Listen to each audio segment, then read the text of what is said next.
النشيد الوطني.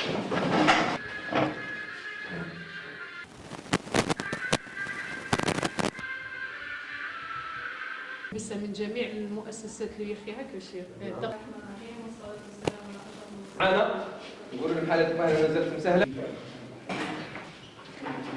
أستاذ فرح بديس. وفرح بديس مع زميلي وتنسيقي معه لأنه نفس قوس نقاط. المقطع الأول في مادة التاريخ الوثائق التاريخية. ممتاز. واختلق رائع جدا، اختلقت ذرائع الاحتلال. نلج لمقطع جديد ألا وهو المقطع الثاني عنوانه التاريخ ورقات، ثم نسجل المقطع الثاني التاريخ. ماذا؟ نعم رفيق. وثائق. لاحظ ها؟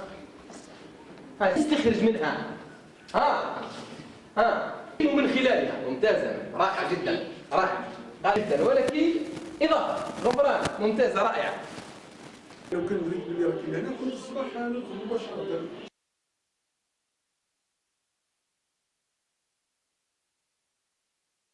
هزي هذا دوري هنا، هزي هكاك. هكا شي جديد.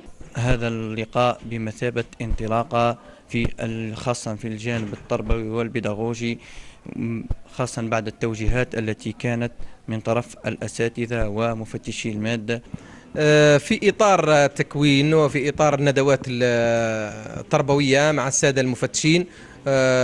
حضروا معنا اليوم مفتشي المقاطعة الأولى والمقاطعة الثانية لمادة التاريخ والجغرافيا لولاية تبسة. قمنا بتقديم وضعية تعليمية تعلمية بداية في المقطع الأول المتعلق بالتاريخ الوطني للجزائر.